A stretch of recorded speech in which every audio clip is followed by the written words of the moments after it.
Ya, Assalamualaikum warahmatullahi wabarakatuh. Selamat siang semuanya. Kembali lagi, ini pelajaran manajemen farmasi. Kali ini mengenai manajemen sediaan farmasinya. Ya, manajemen sediaan farmasi. Sebagai pengantar, ini mengenai logistik. Saya berikan sedikit. Ya, apa sih logistik itu? Logistik didefinisikan sebagai serangkaian proses yang meliputi kegiatan perencanaan, implementasi, hingga pengawasan terhadap suatu proses perpindahan, baik itu perpindahan barang atau jasa, energi, atau sumber daya lainnya, dari titik awal menuju titik penggunaan. Jadi proses perpindahan dari produsen ke konsumen itu adalah logistik. Ini dapat disimpulkan bahwa logistik adalah bagian dari ilmu manajemen di mana rangkaian kegiatannya saling berhubungan dan dilakukan secara bertahap serta bertujuan untuk mengelola dan memelihara barang atau perlengkapan tertentu. Tujuannya itu apa?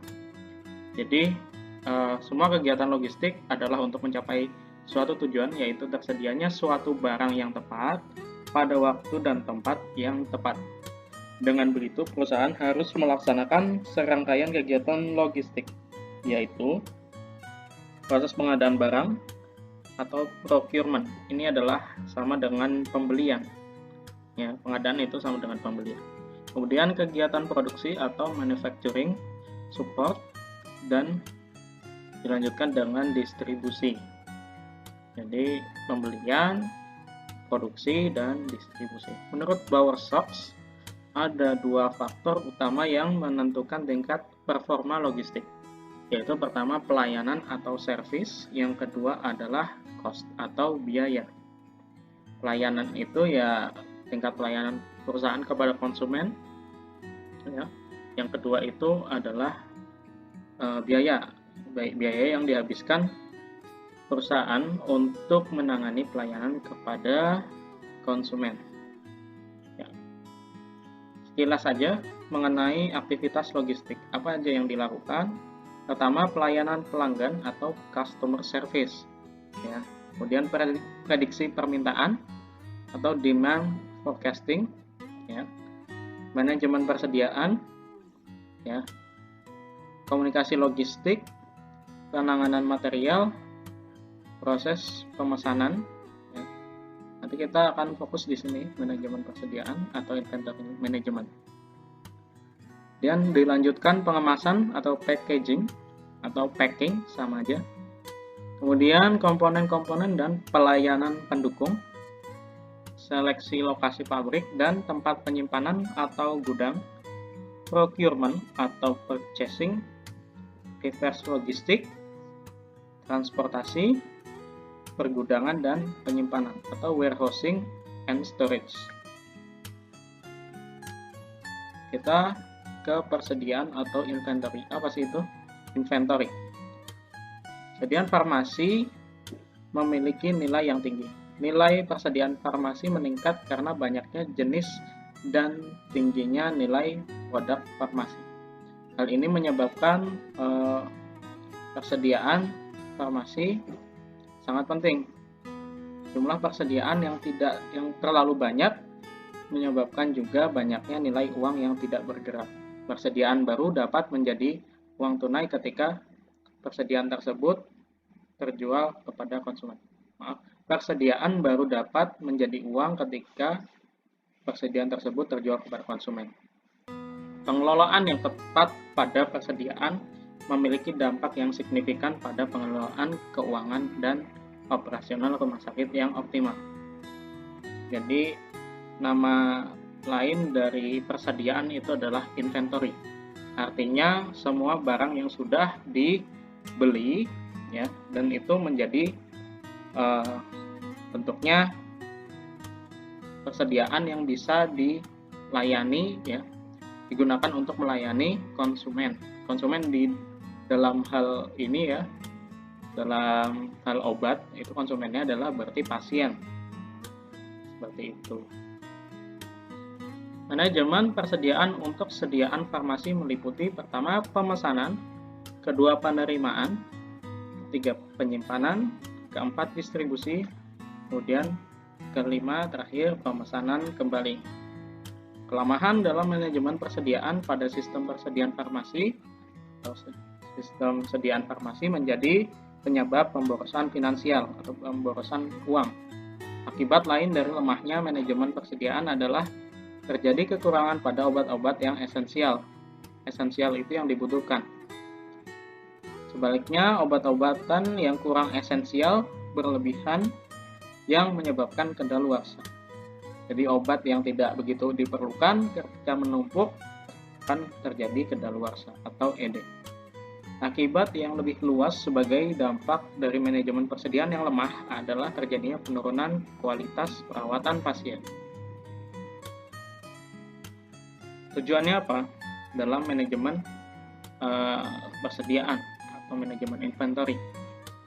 Tujuan manajemen persediaan adalah mencapai keseimbangan antara biaya penyimpanan dan pembelian, serta biaya jika terjadi kekurangan persediaan. Identifikasi dan kendali biaya manajemen persediaan dilakukan dengan menggunakan sistem klasifikasi produk seperti analisis ABC dan analisis PEN.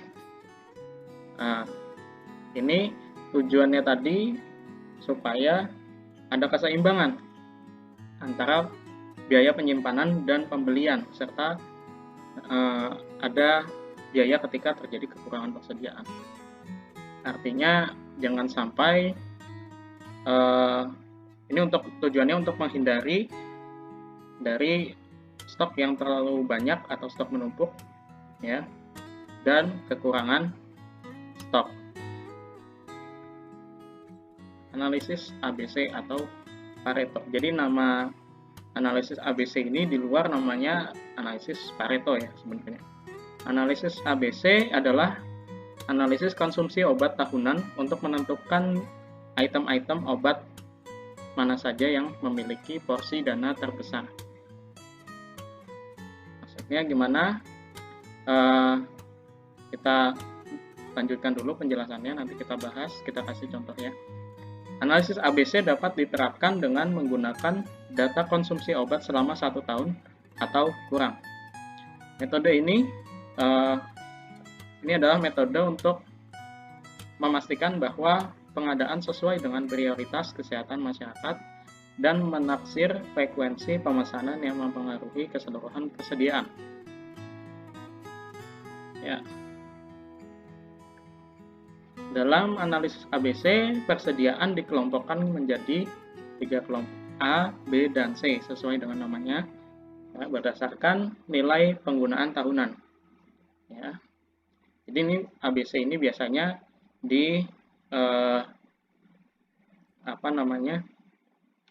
dikerjakan atau dibuat ketika sudah melewati periode 1 tahun ya. Kelompok A ya. Kelompok A itu yang seperti apa? Adalah kelompok dengan penerimaan tertinggi dalam satu periode dengan 10-20% dari jumlah item, tapi kontribusi untuk pendapatannya 70-80%. Ya. Jadi setiap kali kalian misalkan punya usaha gitu ya, pasti ada barang-barang yang dia itu jumlahnya sedikit, tapi dia untuk kontribusi terhadap pendapatan kalian itu tinggi. Ya, kalau obat ya misalkan obat yang paten ya, obat generik bermerek dagang maksudnya seperti itu. Jadi misalkan Amox ya, amoxicillin dengan obat lain yang punya merek dagang itu biasanya nilai barangnya itu lebih tinggi obat yang bermerek, sehingga untuk keuntungannya sendiri bisa lebih tinggi juga, seperti itu. Kemudian kelompok B sebanyak 10-20% dari jumlah item berikutnya dan berkontribusi 15-20% pendapatan ya. Kemudian kelompok C adalah nilai jumlah barangnya adalah 60-80% dari total item, tapi hanya nilainya 5-15% pendapatan. Jadi ketika kamu menjual jumlah itemnya itu, jenis itemnya ada 60-80% dari total item, tapi dia kontribusinya terhadap keuntungan kamu, pendapatan kamu hanya 5-15%. Ya. Jadi kalau disuruh memilih antara kelompok A, B, dan C, prioritas paling utama adalah kalian harus dalam melakukan pengadaan yang kelompok A dulu, karena setidaknya kamu bisa mengcover 70-80% dari pendapatan kamu ketika yang lainnya tidak bisa sepenuhnya dilakukan pengadaan. Seperti itu. Kemudian FAN, ya. FAN itu adalah metode untuk membantu membuat prioritas untuk pembelian obat-obatan dan menjaga persediaan. Obat-obatan dibagi berdasarkan dampaknya pada kesehatan. Jadi FAN itu untuk membagi atau mengelompokkan obat-obatan berdasarkan dampaknya terhadap kesehatan. FAN itu berarti PEN, ya. P itu apa? P itu vital atau vital. Dia itu perannya sangat penting. Nggak boleh nggak ada. Contohnya seperti apa vital itu? Vital itu contoh obat antidotum. Obat untuk menangani bisa gigitan ular gitu. Memang tidak selalu orang gitu ya, apalagi di perkotaan itu ada yang tergigit ular yang mengandung bisa gitu. Nah itu meskipun nggak ada harus obatnya tetap diadakan karena ini vital. Sewaktu-waktu ada pasien yang datang dengan keluhan seperti itu, kalau obatnya tidak ada maka pasien tidak bisa terselamatkan. Kemudian esensial. Esensial itu artinya dibutuhkan. Artinya obat-obatan yang digunakan untuk tujuannya menyembuhkan pasien, ya, atau kuratif, ya. Dan bisa juga untuk memelihara kondisi pasien yang berpenyakit kronis seperti hipertensi atau gula, ya, seperti itu. Sedangkan non esensial itu adalah obat-obatan yang sebenarnya tidak penting, tidak begitu penting dalam efeknya menyembuhkan. Jadi cuma sebatas suportif, ya, preventif, ya.